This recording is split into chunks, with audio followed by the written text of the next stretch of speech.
চাঁদ তারা ছুঁয়ে দেখার স্বপ্ন মানুষের বহুদিনের।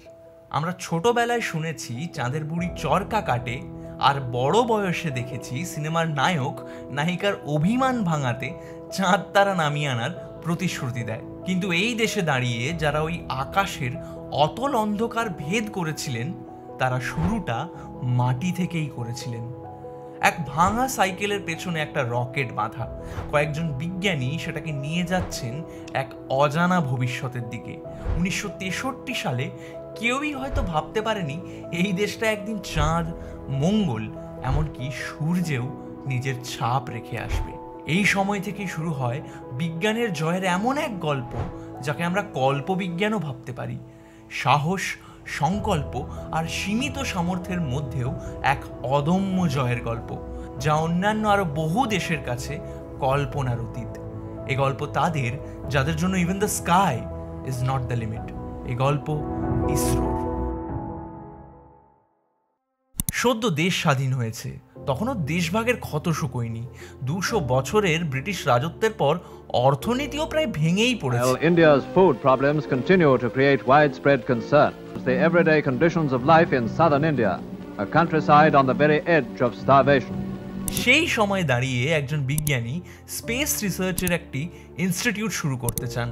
এভাবেই 1962 সালে শুরু হয় ভারতের প্রথম space research organisation, Indian national committee for space research, সংক্ষেপে ইনকসপার। তার কয়েক বছর পর 1969 সালে তৈরি হয় আজকের ইন্ডিয়ান স্পেস রিসার্চ অর্গানাইজেশন, যাকে আমরা জানি ইসরো নামে।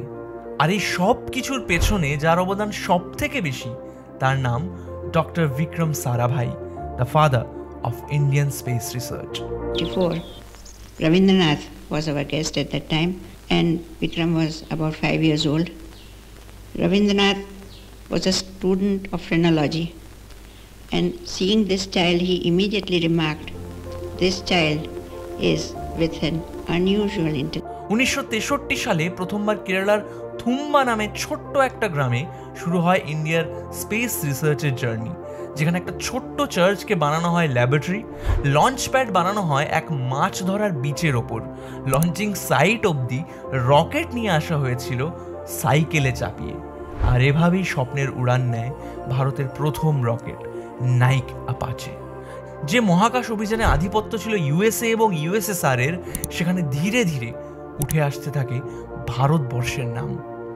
পলিটিক্যাল ডিফারেন্সেস থাকা সত্ত্বেও ইউএসএ এবং ইউএসএসআর দুই দেশই সব রকম ভাবে সাহায্য করে ভারতের আকাশ জয়ের স্বপ্নে। And even the United Nations sponsorship of this range is not merely a matter of form, but constitutes an umbrella under which, regardless of political differences, nations can collaborate in the peaceful uses of outer space. এরপর একাধারে চলতে থাকে নিজস্ব satellite launch vehicle তৈরির কাজ। অন্যদিকে USSR এর সাহায্য নিয়ে আস্ত্রাখানে 1975 সালে ইসরো প্রথমবারের জন্য নিজেদের স্যাটেলাইট পাঠায়, নাম আর্যভট্ট। এর মাঝে 1971 মৃত্যু হয় ডক্টর বিক্রম সারাভাইয়ের। মৃত্যুর 1 ঘন্টা আগে অবধি এসএলভির ডিজাইন নিয়ে এক অনুজ সায়েন্টিস্টের সাথে কথা বলেছিলেন, যাকে পরবর্তীকালে আমরা চিনি the missile man of India নামে, ডক্টর এপিজে আব্দুল কালাম। আর তারই নেতৃত্বে ইসরো 1980 সালে প্রথমবারের জন্য নিজেদের তৈরি এসএলভি দিয়ে রোহিণী নামের স্যাটেলাইট লঞ্চ করে। India also entered the space age with her satellite Rohini. It was launched by SLV-3. আজ আমরা যে ডিজিটাল ইন্ডিয়ার স্বপ্ন দেখি, তার সূত্রপাতও ইসরোর হাত ধরেই হয়েছিল। 1983 সালে ইসরো তৈরি করে ইন্ডিয়ান ন্যাশনাল স্যাটেলাইট সিস্টেম, যা ভারতের টেলিকমিউনিকেশন, ব্রডকাস্টিং, ওয়েদার রিলেটেড প্রেডিকশনসকে বিশ্বমানের উচ্চতায় নিয়ে যায়। India's first communication satellite system launched the TV program Krishi Darshan, a program that helped the farmers with information to increase the crop yield. এরপর 1994 সালে ইসরো তৈরি করে PSLV, polar satellite launch vehicle, যাকে ওয়ার্কহোর্স of ISRO বলা হয়।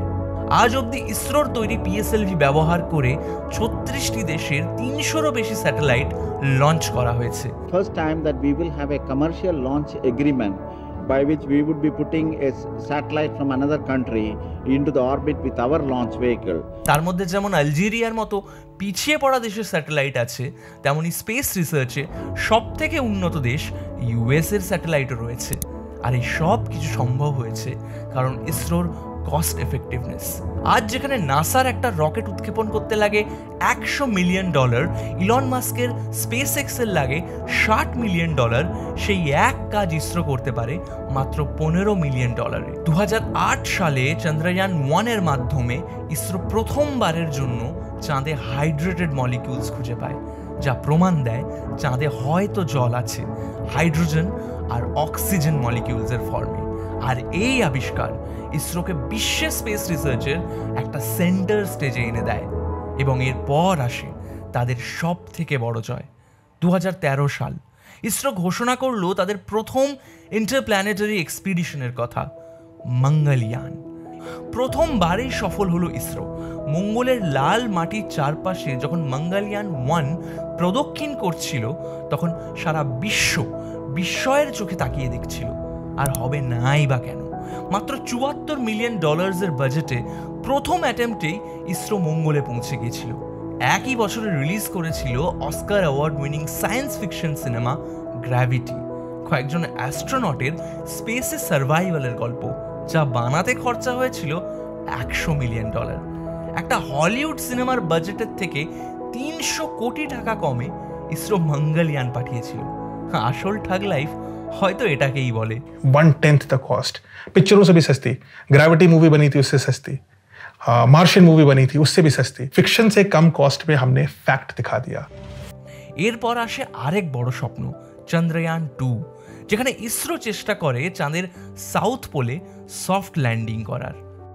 Vikram lander was designed to execute India's first soft landing on the lunar surface. কিন্তু landing এর আগেই বিক্রম ল্যান্ডার সিগন্যাল হারায়, প্রজ্ঞান রোভার হারিয়ে যায়, সায়েন্টিস্টদের বহু বছরের পরিশ্রম বিফলে যায়। কিন্তু আসলে তো বিফলে যায় না। কথায় আছে না, failure is the pillar of success. Chandrayaan 2 এর 4 বছর পর 2023 সালে ইসরো পাঠালো চন্দ্রযান 3। লক্ষ্য সেম, রেজাল্ট সম্পূর্ণ আলাদা। পৃথিবীর প্রথম দেশ হিসেবে ইসরোর পাঠানো চন্দ্রযান 3 চাঁদের সাউথ পোল স্পর্শ করে। India has become the first country to reach the south pole of the moon and the fourth country to ever land on the moon. আর আজ ইসরো কেবলমাত্র মহাকাশের অন্ধকারের রহস্য ভেদ করছে তা না, বরং প্রত্যেকটা সাধারণ ভারতীয়র দৈনন্দিন জীবনের অংশ হয়ে উঠেছে। From navigation to weather updates, broadcasting to disaster management, আজ ইসরোর কন্ট্রিবিউশন ছাড়া এই দেশটাকে আমরা ভাবতেও পারবো না। এর পাশাপাশি চলছে গগনয়ান মিশনের কাজ, যার মাধ্যমে ইন্ডিয়া নিজের অ্যাস্ট্রোনটদের মহাকাশে পাঠাবে। This year, India is planning for another space milestone. Its first manned space mission, Gaganyaan. The launch will happen in 2025. The mission will carry 3 people to a low Earth orbit. এসেছে Aditya L1, যা সূর্যের চারিদিকে প্রদক্ষিণ করছে, এবং ইসরো নিজের space station তৈরিরও কাজ চলছে। ইসরোর এই প্রত্যেকটা মিশনের ব্যাপারে বলা যায়, behind every successful mission there are a lot of women. তাদের মধ্যে যেমন 1969 সালে মাত্র 22 বছর বয়সে জয়েন করা ললিতা রামাচন্দ্রন ছিলেন, তেমনি মঙ্গলা মানিও রয়েছেন, ইসরোর প্রথম ফিমেল সায়েন্টিস্ট যিনি অ্যান্টার্কটিকাতে 1 বছরের বেশি থেকেছেন। আছেন ঋতু কারিধাল, অনুরাধা টিকে, নন্দিনী হরিনাথ, যাদের ইন্ডিয়াজ স্পেস উমেনও বলা হয়। সারা ভারতের প্রত্যেকটা কোণা থেকে বিজ্ঞানীরা ইসরোতে যান। তাদের মধ্যে যেমন ইসলামপুরের অনুজ নন্দী রয়েছেন, যিনি চন্দ্রযান 3 এর ক্যামেরা ডিজাইন করেন, তেমনি পূর্ব মেদিনীপুরের পীয়ূষ কান্তি পট্টনায়কও থাকেন, যিনি চন্দ্রযান 3 এর টেম্পারেচার কন্ট্রোল করেন। ইন্ডিয়াতে এখন বহু স্পেস স্টার্টআপ শুরু হয়েছে। অদূর ভবিষ্যতে আমরা হয়তো ইন্ডিয়া থেকে স্পেস এক্সের মতো কোনো স্টার্টআপ পাবো, যারা মহাকাশ গবেষণার নকশাই পাল্টে ফেলবে। কারণ আফটার অল আমরা ভারতীয়রা জুগাড় খুব ভালো করতে পারি। It's also because we have a very different design approach. For example, if NASA is designing a lander, their approach is as if, they're designing a Formula 1 car. But we are a more pragmatic country. So we take, say, a Jeep approach. What we're looking for is a rugged, robust hardware that can make the landing. So it's much faster. You compress the design cycles. কেরালার একটা ছোট্ট গ্রামে এই জুগাড় দিয়েই যে যাত্রা শুরু করেছিল ইসরো, আজ তার উড়ান পৌঁছে যাচ্ছে গ্রহ নক্ষত্র ছাড়িয়ে। একটা মানুষের স্বপ্ন আজ পুরো দেশের ভিশন হয়ে দাঁড়িয়েছে।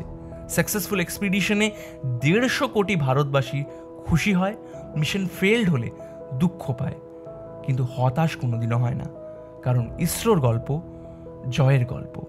আর এই গল্পের এখানেই শেষ নেই, কারণ মহাকাশের অজানা রহস্য আজও মানুষকে ডাকে। And as always ISRO will answer.